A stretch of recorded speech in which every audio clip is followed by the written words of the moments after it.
Bon, vous savez, pour un pasteur, la fête des mères, tu te demandes toujours qu'est-ce que tu vas prêcher. C'est vraiment pour les pasteurs, là, la fête des mamans. Lui, il a besoin de faire l'exercice. Et ce matin, j'ai le privilège d'avoir les deux grands-mamans de la famille. Je suis content d'avoir les grands-mamans ce matin et mon épouse qui est là. Mais mon épouse va être en bas ce matin. Elle va servir le Seigneur. Je loue Dieu pour mon épouse. Je loue Dieu pour ma mère. Je loue Dieu pour la grand-maman qui est là aussi, présente et qui est attentionnée et qui aime ses petits-enfants. Mais en même temps, la fête des mamans, c'est le jour où les maris font des déjeuners au lit. Est-ce qu'il y en a qui ont servi ce matin le déjeuner au lit à leur femme? Alors, on voudrait... Oui, il y en a un. Oh, il y en a un! OK. Alors, Sébastien, on va faire une offrande spéciale pour toi tout à l'heure. Est-ce qu'il y en a qui ont au moins servi le café à leurs épaules ce matin? Levez la main! Oui! Les hommes qui ont servi le café, bon, moi, j'avais servi le café à mon épouse ce matin.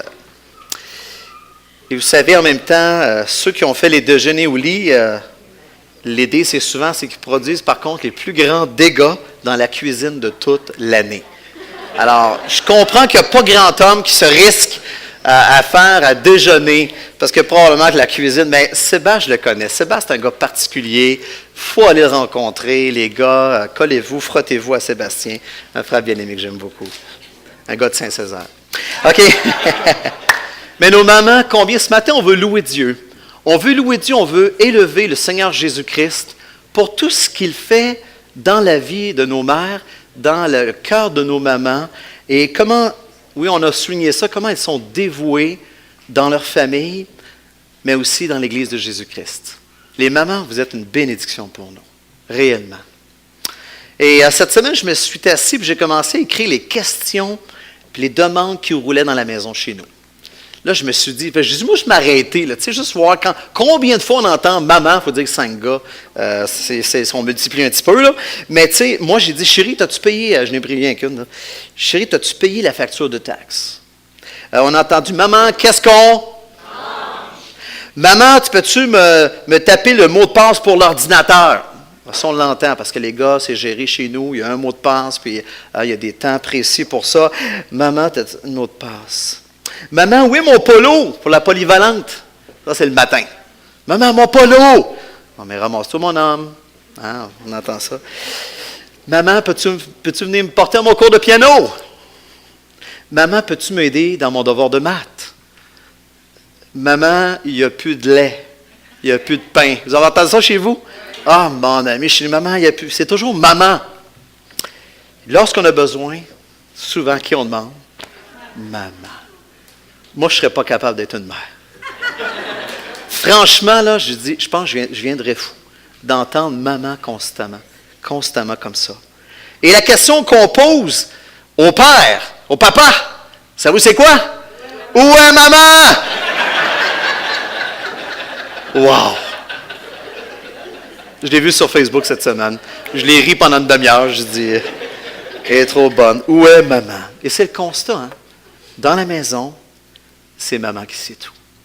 C'est maman qui sait tout. Dans la maison, c'est les mamans qui font une tonne de petites choses secrètes pour le Seigneur, pour servir Christ. Et je trouve ça merveilleux. Les résultats, par contre, et on le voit, le stress, la pression, des fois, ils doivent essuyer de l'ingratitude, essuyer la critique, des fois même la solitude, parce qu'ils ont tellement de choses à faire, les mamans. C'est incroyable. Des fois, ils voient l'égoïsme, les mamans se donnent. Et ils font face des fois à la paresse des hommes, la paresse des enfants. Et vivent ça à l'intérieur, devant le Seigneur. Est-ce qu'on réalise ça? Elles portent ça dans leur quotidien. Quelqu'un a dit ceci. Maman n'est pas un nom, c'est une fonction divine. C'est tellement, dans le sens, attention, ce ne sont pas des dieux, bien entendu. On croit qu'il y a un seul Dieu, il y a un seul médiateur. Hein, parmi les hommes, c'est Jésus-Christ. Mais mon ami, on se dit, c'est une fonction divine, tellement qu'elle apporte, tellement qu'elle contribue, tellement qu'elle se donne. Alors, chère maman, ce matin, ce qui était dans mon cœur, c'est ceci. En voyant mon épouse, en me rappelant maman à la maison, toute l'énergie, les efforts, comment une maman peut-elle survivre? C'est le mot. Comment une maman peut survivre au défi d'être maman tout en élevant ses enfants pour en faire des hommes et des femmes de Dieu? Hey, c'est un défi. C'est tout un défi. Comment même trouver du repos à travers cela? Alors ce matin, on veut connecter avec les mamans. On veut, j'ose dire même, avoir la compassion, compatir avec elles et essayer d'aller voir dans les Écritures, est-ce qu'il y a quelque chose pour pouvoir les encourager, nos mamans? Est-ce qu'il y a quelque chose? Moi, je crois que ça prend plus que du bouillon de poulet. Tu sais, les fameux livres, là, bouillon de poulet. Tu sais, ma femme, c'est quoi? Tu sais, il y avait ça, les femmes, c'était populaire à l'époque. C'est encore populaire. Je ne sais même pas si ça se lit encore. Peut-être qu'on s'en sert, là, c'est rendu je ne sais pas, pour allumer le poêle à bois, je ne sais pas, mais bouillon de poulet, moi je dis, c'est pas suffisant. Mon épouse me racontait ce que c'est. C'est bien, c'est encourageant. Il y a des belles histoires, mais je disais, ça prend plus que ça. Pour exercer la fonction de maman, pour passer au travers et trouver du repos en Dieu. Oh là là, ça prend plus que ça, plus qu'un bouillon de poulet. Il y a dans la parole de Dieu. Et ce qu'on veut voir ce matin, il y a un texte qui nous parle de mamans qui ont justement survécu. C'est possible de survivre à être maman. C'est possible. Et ont même pris part à des histoires de succès. Des histoires de succès dans le Seigneur. Et ce matin, on va parler de l'histoire de Timothée.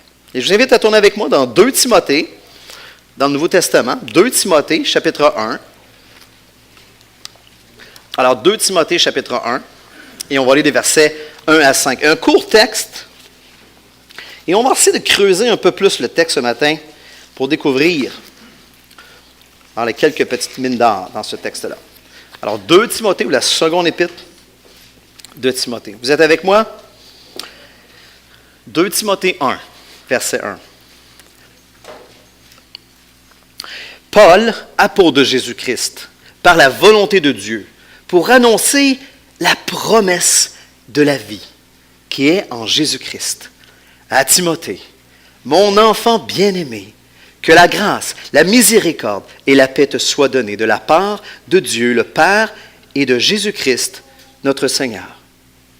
Je rends grâce à Dieu que mes ancêtres ont servi et que je sers avec une conscience pure, de ce que nuit et jour je me souviens continuellement de toi dans mes prières, me rappelant tes larmes et désirant te voir afin d'être rempli de joie, gardant le souvenir de la foi sincère qui est en toi, qui habitait d'abord dans ton aïeul Loïs et dans ta mère Eunice, et qui, j'en suis persuadé, habite aussi en toi. Est-ce qu'on peut trouver quelques encouragements dans ce texte-là ce matin pour encourager les mamans, qu'elles puissent avoir du repos, qu'elles puissent, elles aussi, être dans la grâce de Dieu? J'aimerais vous raconter l'histoire. Alors, on parle d'histoire à succès. On parle de Timothée. Dans son livre, il y a un homme qui a écrit un livre. C'est un entraîneur d'équipe de football qui s'est rendu avec son club au Super Bowl. Alors, j'espère que les mamans, ça vous dit quelque chose. Ça, si vous n'êtes pas au courant, c'est quelque chose qui se passe en février, que votre mari a dit, je vois que mes chums écoutaient le Super Bowl. Vous ne savez pas c'est quoi, c'est une gang de gars qui se rentrent dedans, puis ils courent après un ballon, tu te demandes pourquoi. Mais ça se peut que tu sois à peu près dans cette... Mais l'histoire, ici, c'est un croyant, c'est un chrétien, il s'appelle Tony Dungy, et c'était l'entraîneur des Colts d'Indianapolis, merci. Merci de m'aider à me supporter. En fait, il s'est rendu au Super Bowl et il était à quelques minutes de gagner ce Super Bowl-là. Et là, il était dans sa tête, et là, il savait, dans quelques minutes, quelques secondes même, je pense qu'il restait 45 secondes, et il s'est dit ceci: je vais avoir 30 secondes sur cette plateforme, dans quelques secondes, avec 100 millions de personnes à regarder, et des millions qui nous regardent dans les écrans. Quel message je vais leur transmettre? Quel message? Hey, pensez-y, là. Tu sais que tu vas avoir à peu près 30 secondes, puis tu as 2-3 phrases à dire, puis il y a des millions de personnes qui vont t'entendre. Là, tu es là. Qu'est-ce que je vais dire? Qu'est-ce que je vais transmettre? Quand il est venu le temps de parler, Dungy a dit ceci: Il est formidable de remporter le Super Bowl. Mais ce n'est certainement pas la chose la plus importante de ma vie. Vous pouvez tout avoir et ne pas avoir quoi que ce soit si vous n'avez pas le Seigneur dans votre vie. Il a dit ça devant des millions de personnes. Le gars, il vient de gagner le Super Bowl. Il a emmené cette équipe-là, comme ça, à ce succès-là. Et lui, il dit non. Il dit, le succès, c'est lorsque c'est dans le Seigneur. Le vrai succès, c'est dans le Seigneur. Et ici, on est l'histoire de Timothée. L'histoire de Timothée qui est réellement une histoire à succès. Une histoire à succès. L'exemple d'un investissement qui a porté du fruit et qu'on voit les fruits. Et Paul souligne ici au verset 5 le fait que Timothée, pourquoi ce matin on prend ce texte-là et on dit que Timothée est une histoire à succès selon le Seigneur? L'apôtre Paul, il souligne une chose dans ce texte-là.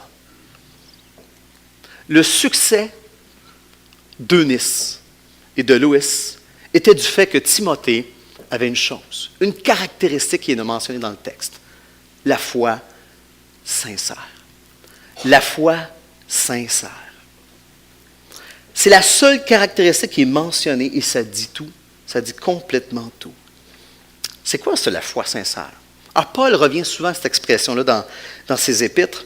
Et je suis allé voir dans le dictionnaire, la foi sincère, quelque chose qui est non fin, qui est non déguisé, qui est sans hypocrisie. C'est une foi qui se distinguait grandement de celle des autres. La foi de Timothée était particulière. Une foi qui est sincère, qui est solide, qui est authentique. Et dans Acte 16, il est dit que les gens de sa ville rendaient de lui un bon témoignage. Un bon témoignage. Et comment on peut voir maintenant, comment on peut mesurer un succès selon Dieu? Ici, dans le texte, par rapport à Timothée, on prend l'exemple ce matin de Timothée. Alors, qu'est-ce qu'on voit à travers les évidences d'une foi sincère au travers de sa vie?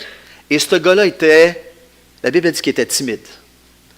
Oh, OK, c'est juste les gars qui sont à l'aise, qui sont en avant, qui sont capables de parler à une foule, qu'eux autres qui ont du succès. Est-ce que c'est vrai? Non. Il était timide, ce gars-là. Mais il y a une caractéristique. Il y a une foi solide. Une foi très solide. Et pour comment ça se démontre? Imaginez-vous, il devient le bras droit de l'apôtre Paul, dans l'équipe avec Silas. Il devient le troisième, devient un pilier dans cette équipe-là. Il a dû prendre des responsabilités importantes, nommer des anciens dans les églises. Oh boy, ça te prend une bonne maturité. Ça prend une foi sincère pour faire ça. Confronter des faux docteurs. Oh là là, ça c'est encore moins évident. Alors, il y a un mensonge, il y a des gens qui arrivent et qui vont emmener autre chose que la parole de Dieu. Il va les confronter. Et il le faisait. Prendre soin des églises. Parce qu'à ce moment-là, Paul, il était où? Il est en prison. Dans 2 Timothée, Paul est en prison. Timothée a une grande charge sur lui. Voici le fruit. Voici une histoire à succès selon Dieu. Un homme qui a cette foi sincère-là dans la parole de Dieu. Fierté incroyable. Fierté incroyable pour les mamans, pour Eunice, pour Loïs, de voir un Timothée comme ça qui marche dans les voies de Dieu, qui combat le bon combat de la foi. C'est ce que Paul l'invite à faire. Est-ce que Timothée relève ce défi-là? Le but, chère maman, le but de développer la foi sincère dans le cœur de nos enfants. C'est tout un défi. Par vous-même, vous ne pouvez pas. Par vous-même, par nous-mêmes, on ne peut pas y arriver. Dieu, le Dieu des cieux, le Dieu de l'univers, à travers vous les mamans, veut faire cela. Dieu veut produire des Timothées à travers vous, ma sœur, mon frère, les parents. Dieu veut faire ça. Développer la foi sincère. Pensez à l'exemple de Ève. Et je pense à elle souvent, Ève. Elle est décédée, on va la voir un jour, la première mère. À Père Abel, tué par son frère Caïn. Caïn, elle perd Caïn aussi, à cause du péché. Elle perd Caïn. Et Dieu, dans sa grâce, emmène un 3e fils du nom de Seth. Seth qui devient hein, la lignée, en fait, du libérateur. Seth, un homme de Dieu qui réjouit le cœur de sa mère, qui avait cette foi sincère-là dans ce grand Dieu, hein, de qui Jésus-Christ est venu plus tard. Une Anne qui produit un Samuel, une Eunice qui produit un Timothée, et réjouit le cœur des mamans. Et ces hommes-là, et on pourrait voir, et ces femmes-là, alors j'ai pris des exemples d'hommes ce matin, mais on va mettre ça, on va dire au masculin, on inclut hommes et femmes. L'apôtre Paul ici, il dit qu'il était nommé, qu'il était envoyé de Dieu pour annoncer la vie. Annoncer la vie. Là, Dieu pourvoit des ouvriers, de vos ventres, mes sœurs, mes mamans. Peut-être que vous tenez dans vos bras un futur Timothée, une jeune femme qui va annoncer la vie, qui va annoncer Dieu aux gens et au monde autour d'eux.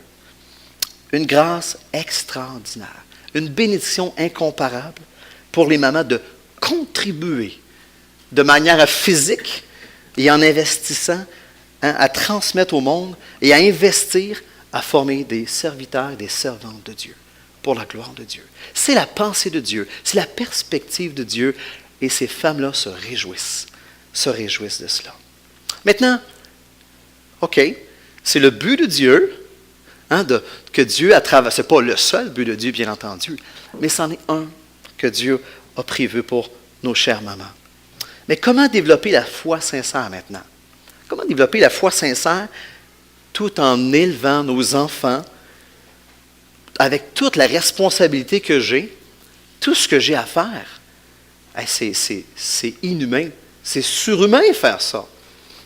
Peut-être que tu dis ce matin, oublie ça. Oublie ça, j'aimerais tellement, mais j'y arrive pas. J'arrive pas. C'est un fardeau qui m'écrase, c'est trop lourd pour moi. Des Timothées, je ne suis pas capable de produire ça. Gloire à Dieu. Gloire à Dieu parce que c'est l'œuvre de Dieu dans ta vie, l'œuvre de Dieu à travers toi qui va le faire. Christ à travers toi qui va le faire. Parce que lui déjà a tout accompli pour toi et lui veut le faire. Donc, un jour, il y a une enseignante du niveau primaire qui a parlé à ses élèves, tu sais, des aimants qui attirent le métal et de tout ce qu'ils font. Donc, elle a donné un enseignement, un atelier là-dessus. Le lendemain matin, elle a préparé un test écrit pour les étudiants et ça incluait cette question-là qui disait ceci. Mon nom, il devait deviner c'était quoi le mot. Mon nom contient le son en, fait penser à l'amour et ramasse les choses. Qui suis-je? 50% des enfants ont répondu maman. Ont répondu maman. On ramasse des choses. C'est sûr. Mais les mamans sont beaucoup plus que des aimants qui ramassent des choses. Dieu a appelé les mamans à une tâche beaucoup plus noble que ça. J'en ramasse des choses aussi chez nous. On travaille encore là-dessus pour que les gars se ramassent. Mais Dieu a quelque chose de plus grand pour elles, pour nos mamans, que juste de ramasser. Le texte nous dit que cette foi sincère était en Loïs et en Eunice, et aussi en Timothée. Paul fait exprès ici. Alors, si il donne cette caractéristique, il dit, quand j'ai rencontré, plusieurs pensent qu'elles sont venues au Seigneur. Probablement que Loïs serait venue au Seigneur, et cette grand-maman-là a emmené sa fille par la suite au Seigneur dans son premier voyage, c'est ce que plusieurs pensent ici. Mais elle était transmise. Elle était retransmise, donc à sa fille, et ensuite à Timothée. Et Paul semble attribuer la foi de Timothée à l'influence évidente, hein, d'Eunice, et possiblement aussi de la grand-maman. 2 femmes juives ici. Juste donner quelques détails là-dessus. 2 femmes juives de la ville de Lystre dans Acte 16. 2 femmes qui aiment Dieu. Hein, c'est le fun de voir une maman et sa fille aimer Dieu ensemble, servir Dieu ensemble. Il y a eu des témoignages tout à l'heure. C'est une beauté incroyable de voir cela. Donc, ces 2 femmes-là étaient d'authentiques croyantes, possiblement converties. Et le point est que, ici, Timothée n'a pas seulement été élevé. Hein, on dit ça, on élève nos enfants. Moi, j'ai élevé mes enfants. Moi, j'ai élevé ma tonne d'enfants. Bon, cette expression-là. Mais plus que ça. tout démontre que ces deux dames-là, cette maman, cette grand-maman-là, cette maman-là, ont littéralement élevé Timothée devant Dieu. Ils élèvent Timothée devant Dieu. Les mères ne font pas juste tenter d'élever les enfants. Ce matin, j'aimerais amener une dimension à cela. Mais par la grâce de Dieu, elles élèvent leurs enfants vers Dieu. Elles élèvent leurs enfants vers Dieu. Je crois que Dieu a doué les mamans pour élever les enfants vers le Seigneur. Votre ministère d'élévation, chère maman, est précieux. Et je n'ai pas le temps ce matin de raconter ma propre histoire. Peut-être que vous l'avez déjà entendu avec ma mère. Où est-ce que maman, juste en vivant Christ dans sa vie personnelle, où est-ce qu'elle a élevé ses enfants vers Dieu, vers le ciel. Vous savez, je parlais avec un leader jeunesse dernièrement, puis on discutait de ça, puis il me disait, dans la jeunesse, en général, c'est 5 mamans pour un homme qui vient voir comment ça va mon gars, comment ça va mon fils. Est-ce qu'il y a des choses que je peux travailler à la maison? Les mamans ont ce ministère-là incroyable de prendre soin des cœurs de leurs enfants. Chère maman, vous le faites de façon surnaturelle, par l'Esprit de Dieu qui habite en vous. Et c'est une grâce, encore une fois. Vous avez un grand impact spirituel. J'aurais une tonne ce matin d'histoires incroyables à raconter sur l'influence des mamans sur le cœur des enfants, où est-ce qu'on a vu des hommes et des femmes de Dieu ayant cette foi sincère-là. Les mamans ont cette grâce de Dieu de développer la foi sincère dans le cœur des enfants, en les élevant comme cela vers Dieu. Comment? Et c'est ici la clé, les mamans, ce matin. Ayant lu un peu sur ce sujet-là, j'ai été personnellement aussi interpellé. Comment élever les enfants vers Dieu dans votre ministère, chère maman? Les papas aussi, c'est bon pour tout le monde. En préparant des accès au cœur. En préparant des accès au cœur pour donner accès à Jésus-Christ, le roi des rois. Et vous vous rappelez du ministère de Jean-Baptiste? Vous vous rappelez de lui? Jean-Baptiste était un homme qui est venu comme précurseur de Jésus-Christ. Et dans Ésaïe, chapitre 40, verset 3, le texte dit qu'il est venu pour préparer le chemin.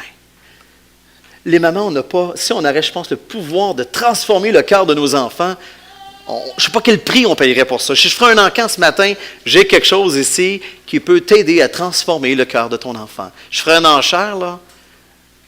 Il y en a qui seraient prêts à donner leur maison pour ça. Ils seraient prêts à donner tout leur bien pour avoir cela ce matin. Je suis sûr de ça. Tellement que les mamans veulent voir le cœur de leurs enfants transformé. Et c'est légitime. Les mamans ont ce ministère-là de rendre le Dieu invisible, visible au cœur des enfants. Comment? En ayant ce ministère-là de préparer le chemin. Abraham Lincoln a dit ceci. L'homme dont la mère est pieuse n'est pas pauvre. L'homme dont la mère est pieuse n'est pas pauvre.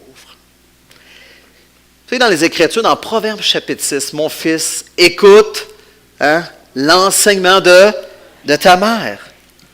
Mais l'enseignement aussi de la foi d'une maman. Oui, c'est bien, on montre à nos enfants comment se ramasser, comment faire ci, on leur montre beaucoup de choses.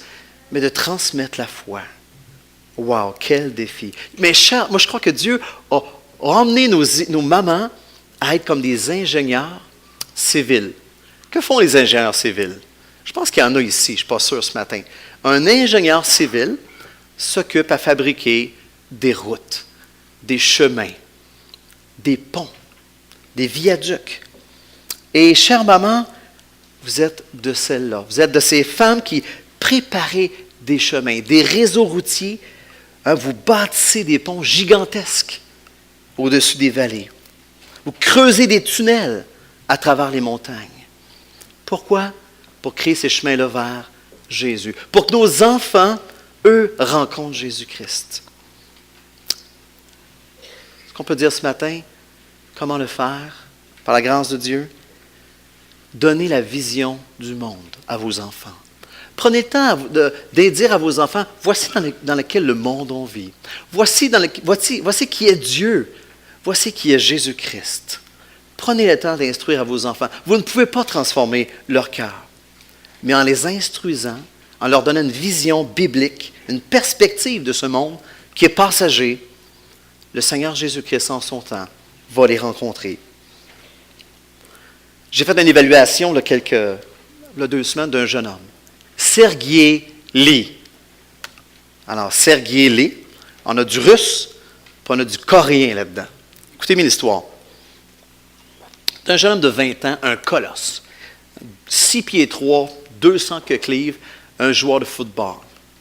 Et lorsque j'ai assisté à son entrevue, il aspire au ministère, déjà une formation accélérée. Alors, j'écoutais un peu son histoire. Il est à Mascouche, un des leaders jeunesse. Lorsque j'écoutais, il racontait son histoire. Il m'a parlé de sa grand-mère, puis il m'a parlé de sa mère. Et pendant cette période-là, il pleurait. De voir un joueur de football pleurer, parler de l'influence de sa mère, de l'influence de sa grand-mère, qui, elle, s'est convertie au Kazakhstan, étant des missionnaires là-bas. Et elle est venue au Seigneur, mais son mari n'est pas venu au Seigneur. Elle était missionnaire, mais lui, en tout cas, je n'ai pas les détails, mais il est venu au Seigneur 7 ans plus tard. Et par la suite, ils ont retransmis la foi donc, à la mère de Sergueï. Et quand Sergueï me racontait les détails, à quel point sa mère... Assez qu'à un moment donné, j'ai dit, « As-tu un père? » Pendant 15 minutes, il m'a parlé de l'influence de sa mère et de sa grand-maman. C'est incroyable. Maman, vous avez une influence incroyable. Dieu, je crois, qu'il vous a doué pour être de ces ingénieurs civils-là, qui bâtissaient des ponts pour que nos enfants, que les jeunes puissent rencontrer le Seigneur Jésus-Christ. Ce jeune homme-là va commencer sa formation 4 ans intensive pour être un serviteur de Dieu. Parce que des mamans, des grands-mamans ont investi dans le cœur et dans la vie. Et le papa est là en passant, le papa est présent, le papa a pris soin de son fils, il n'y a pas de problème, il lui a montré beaucoup de choses, mais la grande influence spirituelle est venue des mamans. Vous savez, la beauté de tout cela, c'est pendant que les mamans préparent des accès au cœur chez les enfants, le Seigneur Jésus-Christ, lui, il s'approche et vient vers nos enfants. Le roi des rois vient aussi vers eux. Et ça, c'est encourageant. On ne sait pas quand, on ne sait pas comment, mais est-ce que vous êtes maman, vous préparez ces chemins-là, vous préparez les cœurs de vos enfants, et c'est Jésus-Christ qui, lui, qui a tout accompli pour toi. Le fardeau n'est pas sur vos épaules, chère maman, ce matin. Christ a déjà tout accompli à la croix, et c'est lui qui va faire l'œuvre pour interpeller les cœurs de vos enfants, des jeunes qui sont autour de nous. Parce que lui, il est le chemin. Parce que lui il l'a fait à ma place à la croix. Et parce qu'il le fait aussi pour tes enfants. Chère maman, ce matin, j'aimerais que tu puisses te reposer. J'aimerais ça que tu puisses être calme face à l'avenir. Que tu puisses regarder la croix et dire, Seigneur Jésus-Christ, tu vas le faire. Tu vas l'accomplir à travers moi. Quelqu'un m'a dit ceci un jour. On ne peut pas porter nos enfants sur nos épaules, mais on peut les porter sur notre cœur en venant à Jésus-Christ. C'est la seule façon. Chère maman, mon désir, le désir de Dieu, c'est que vous soyez en paix dans votre rôle de maman, que vous puissiez vous reposer en lui à travers votre ministère de préparation de chemin comme ça, de chemin qui va mener nos enfants vers Christ. Dernier élément dans le texte, pour calmer, pour encourager les cœurs des mamans. Le texte nous donne aussi une autre piste, je crois, d'encouragement, et qu'on voit plusieurs autres reprises dans les Écritures. Le Seigneur s'assure toujours de prendre la relève. Le Seigneur s'assure toujours de prendre la relève. J'étais la semaine passée à Montréal, je prêchais dans une église, et je ne sais pas pourquoi ça m'arrive toujours à moi. J'ai pris mon cellulaire, puis je l'ai mis sur le toit de mon char. Alors, je suis parti, puis ça fait 2 fois que ça m'arrive dans ma vie. Puis, c'est ce qui est arrivé en décollant. C'est là, elle est tombée dans la rue. Alors, il y avait un pasteur qui était là avec une autre famille, puis il y a une petite fille qui a dit « Oh, un portable dans la rue! » C'était le mien. Et comme ils voulaient aller chercher le portable, ils ont vu 2 autos s'en venir. Ils ont dit « Le portable ou moi? » Non. Les 2 autos ont passé sur mon portable. Alors, mais, j'avais acheté une espèce de bunker, tu sais, en caoutchouc puis du plastique, là, c'est que tu avais de la misère quasiment à faire bouger l'écran tactile. Et ils ont pris le téléphone, puis à 4 heures, quand je reviens chez nous, « Oui, Jean-Pierre, j'ai ton cellulaire dans les mains, le boîtier est tout cassé. » Là, je pensais qu'il jokait, tu sais. « Non, t'es pas sérieux? »« Oh, oui, c'est vrai, là, je niaise pas, là. » Puis là, fait que finalement, il enlève le couvercle et tout ça, puis il avait cassé, il avait craqué partout.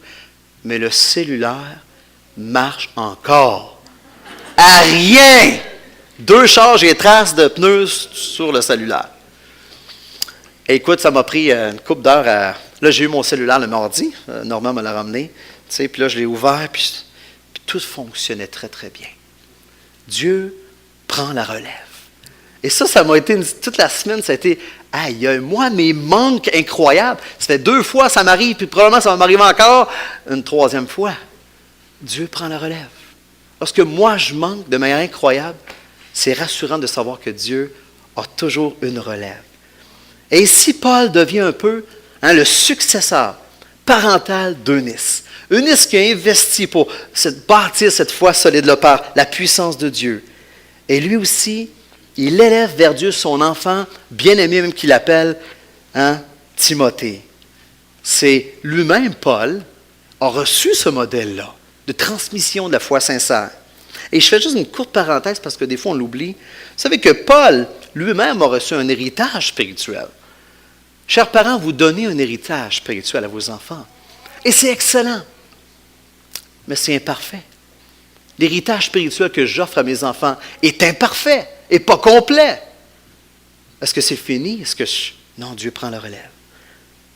Paul avait une formation d'élite. Imaginez-vous, là, l'élite religieuse des Juifs. Le modèle hébreu. Le modèle, pour eux, parfait. Formé à Tarse comme pharisien. Malgré que sa formation fut imparfaite, il a reçu une chose importante. Il a reçu les Écritures. Il connaissait les Écritures. Ses ancêtres de la tribu de Benjamin avaient demeuré fidèles, quand même, à Dieu, quant à la loi et quant au judaïsme. Mais c'était de la religion. Mais Paul a reçu les Écritures. Et il en parle, il le souligne. Il prend la relève comme une maman. Il prend la relève avec passion. Il prend la relève avec constance, en prenant sous sa charge Timothée pour poursuivre son éducation. Comme une maman. Et il exprime au verset 3 qu'il rend grâce à Dieu lorsqu'il est en prière. Et lorsqu'il est en prière, puis il l'écrit probablement avec larmes, il prie pour lui, et puis il croit que l'œuvre de Dieu s'accomplit par ceux qui prient. Paul souligne, on l'a lu tantôt, il exprime que dans ses prières, constamment, il rend grâce à Dieu. Et il prie pour Timothée parce qu'il croit que son œuvre, l'œuvre de Dieu, se fait à travers la prière. Paul est une vraie maman. Dans le texte, il dit, j'aimerais ça de voir Timothée. Veux-tu venir me voir? On entend nos mamans. Les mamans, je pense que vous aimez, et c'est légitime, vous aimez que vos enfants viennent vous visiter. Viens me voir. Viens me voir. Aujourd'hui, je pense que plusieurs vont visiter leur maman. Il est émotionnellement attaché à lui. Il s'ennuie de lui, comme une maman qui aime tellement ses enfants. L'apôtre Paul prend la relève. Dieu, à travers l'apôtre Paul, permet de prendre la relève. Chère maman, déjà vous vivez beaucoup je trouve, de soucis, de fardeaux. Vous portez beaucoup de charges. Et vos cœurs remplis d'amour ne peuvent pas porter les fardeaux du monde. Vos cœurs remplis, même si vous aimez de manière vos enfants de manière incroyable, vous ne pouvez pas porter tout cela sur vos épaules. Et Dieu suscite et relève. On peut se reposer en Dieu. Croyez, mes sœurs, croyez, chère maman, chère grand-maman, croyez que Dieu permet que d'autres prennent la relève. Croyez cela. Et ça m'arrive des fois, non pas que je veux prendre la relève de parents, mais sur Facebook, ça m'arrive. Parce que je lis des choses et ça arrive des fois que j'écris à certaines personnes, certains jeunes, et je veux emmener l'Évangile. Je ne veux pas lui taper ça à la tête puis emmener la morale. Puis non, on veut emmener une perspective de la parole de Dieu selon la grâce qui encourage, qui interpelle pour créer encore une fois des chemins qui mènent à Christ. Nous, on peut faire ça. On peut être là et prendre la relève. Et moi, je prie Dieu, mes garçons sont là, ils le savent, mais je prie Dieu que Dieu pourvoie la relève de mon ministère manquant, le ministère manquant de mon épouse. Seigneur, suscite d'autres personnes autour d'eux. Prennent la relève. Et laissez les autres prendre la relève. Et louez Dieu pour cela, chère maman, pour vous reposer en Jésus-Christ. Parce que Dieu permet que d'autres prennent la relève des mamans, celles-ci peuvent justement demeurer calmes et se reposer. Les mamans, bénissez Dieu. Dieu veut le faire. Dieu va le faire. Chère maman, pendant que vous créez des chemins vers Jésus, on résume ce matin ce qu'on a vu. Dieu, lui, s'assure que d'autres prennent la relève pour produire des ouvriers qui ont justement cette foi sincère-là dans ce monde sans foi ni loi. Qu'ils brillent dans ce monde. Chère maman, il est possible de survivre au défi d'être maman, de développer la foi sincère chez nos enfants. C'est possible. Puis même en se reposant dans la grâce de Dieu. C'est possible, chère maman. Chère maman, le psaume 35 nous dit ceci. Dieu prend plaisir à la paix de son serviteur. Dieu prend plaisir à la paix de son serviteur. Ça veut dire qu'il se plaît de nous faire du bien et de nous voir jouir de ces bénédictions-là. Chère maman, en terminant, vous êtes porteuse d'espoir. Vous êtes porteuse d'espoir pour les nations, pour notre Québec, qui a tellement besoin d'hommes et de femmes qui ont cette foi sincère-là. Les mères sont potentiellement porteuses d'ouvriers du Seigneur. Ça se peut que dans ta maison, il y a même des ouvriers à temps plein, dans tes bras. Peut-être, je pense que c'est Priscille ou c'est Kevin qui l'a dans les bras. Ah, il y a des enfants, il y a des adolescents, il y a des jeunes hommes, des jeunes femmes qui sont appelés avec cette foi solide-là que Dieu veut produire à travers nos mamans pour porter l'Évangile au monde. Que le Seigneur puisse vous bénir, vous reposer dans la paix de Dieu, chère maman. On vous aime et à ce midi, on veut vous gâter. Alors que le Seigneur puisse vous bénir, les hommes, soyez conscients, et ça c'est avec mon cœur, soyons conscients les hommes du ministère incroyable, comment Dieu a équipé nos mamans pour créer ces chemins-là, ces ponts-là, et aidons-les à vivre dans la grâce de Dieu, de vivre dans la paix de Christ en rapport avec toute la famille. Prions ensemble. Seigneur, nous sommes devant toi, Seigneur, contemplant ton œuvre magnifique, Seigneur, à travers les mamans. On te bénit, Seigneur Jésus, ce que tu veux faire à travers elles. On est époustouflés comment tu les as équipées, Seigneur, ces chères mères qui se donnent sans relâche. On te loue, Seigneur, parce qu'elles ont ce ministère-là incroyable, cet accès-là d'emmener la parole de Dieu, d'emmener la vision de Jésus-Christ dans leur cœur. Merci pour ces mamans engagées, Seigneur, à prendre soin. Merci pour ces mamans qui portent, Seigneur, Seigneur, sur elles, Seigneur, tout ce fardeau dans leur cœur, ce fardeau réel. On te prie, Seigneur, que nos mamans puissent goûter cette paix et en même temps voir des Timothées. Je te prie, Seigneur, que nos mamans, nos grands-mamans puissent voir de leur vie, Seigneur, le fruit de la foi sincère, le fruit des Timothées, Seigneur, des jeunes hommes, des jeunes femmes, des adultes, des hommes matures, Seigneur, qui vont diriger aussi leur foyer dans la grâce. Ô Père, sois béni dans le nom de Jésus. Amen. Amen. Que le Seigneur vous bénisse. Bonne fête des mères, chère maman, on vous aime.